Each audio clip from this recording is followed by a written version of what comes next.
It is my great honor to introduce Mr. Didier Reynders, Commissioner for Justice of the European Commission.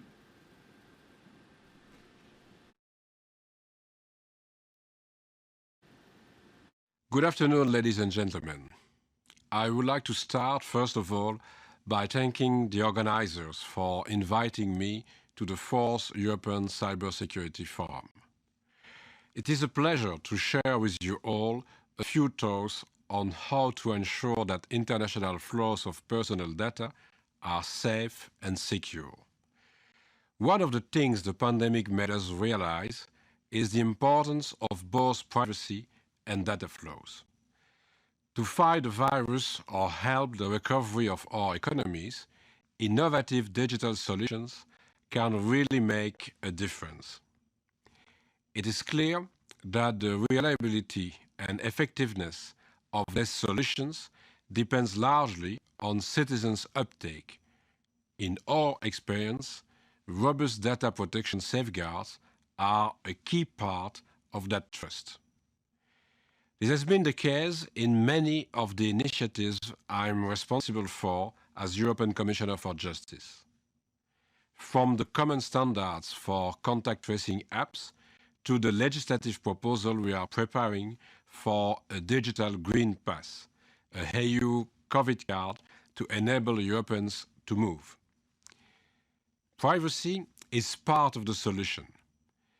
In response to the pandemic, but also more generally, as technology continues to transform our lives. We also experience it in these challenging times, how critical the transfers of personal data are for so many aspects of our lives. To ensure the continuity of government and business operations or education activities, to develop cooperation in scientific research, or enable social interactions. Probably more than ever before, it has become clear that protecting privacy and facilitating data flows have to go hand in hand.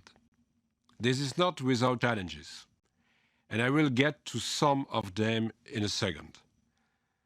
But we see also many opportunities as a growing number of privacy laws around the world are based on principles that we also share. This is a truly global trend running, to mention just a few examples, from Brazil to Japan or from Kenya to India. This convergence trend brings new opportunities to facilitate trusted data flows and thus trade, as well as cooperation between public and regulatory authorities. It is on that basis that 2 years ago, we created with Japan the world's largest area of free and safe data flows. In these very days, we are concluding a similar deal with Korea. And 2 weeks ago, we launched the adoption process for 2 adequacy decisions concerning the United Kingdom as an important piece of our new relationship after Brexit.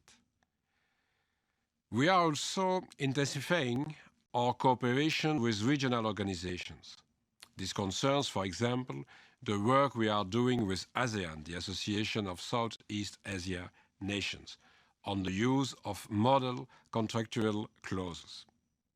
Many companies, including small and medium ones, are relying on this specific data transfer mechanism. We can help them in their day-to-day business operations by developing converging transfer tools and cutting compliance costs. Facilitating free data flow with trust also plays a central role in the new forward-looking EU-US agenda for global change that the EU has proposed to the Biden administration. This includes, of course, developing a successor arrangement to the EU-US Privacy Shield annulled by the European Court of Justice in the Schrems II judgment. I do not underestimate the complexities of the issues we need to solve with our American counterparts around the delicate but crucial balance between national security and privacy.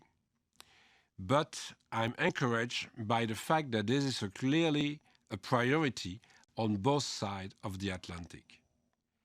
Useful work has already taken place at technical level, and I'm looking forward to speaking to US Commerce Raimondo to bring these negotiations forward. We are approaching these negotiations with a constructive spirit and are ready to explore different solutions. But one thing should be clear.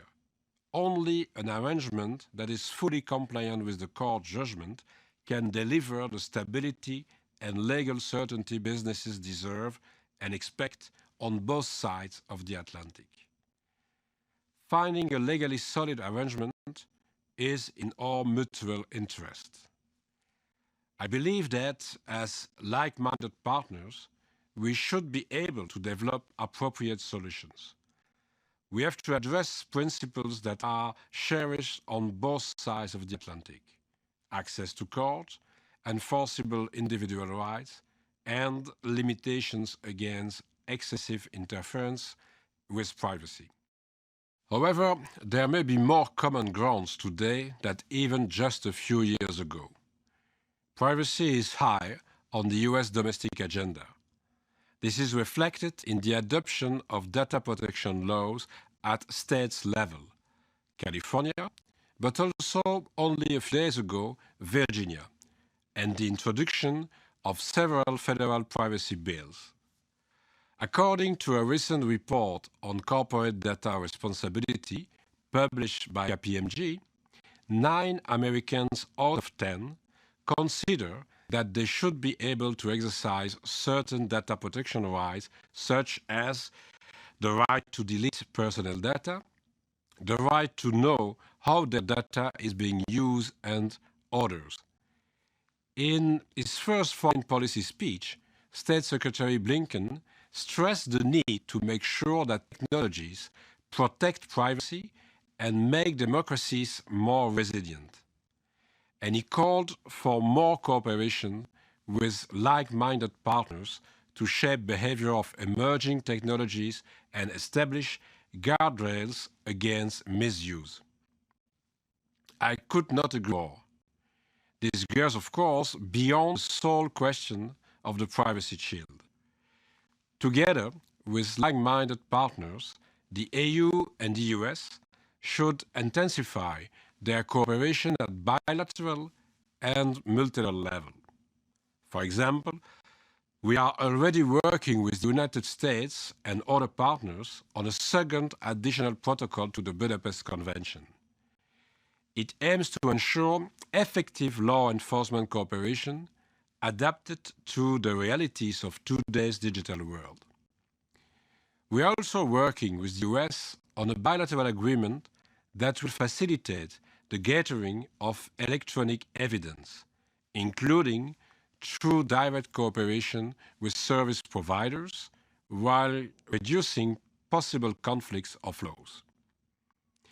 And within the OECD, we are developing common standards on unjustified barriers to digital trade and disproportionate access to data by public authorities.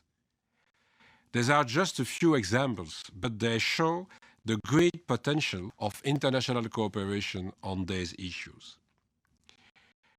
It is only through such cooperation, based on our values, that we will embrace the benefits of the digital revolution in a sustainable and responsible way.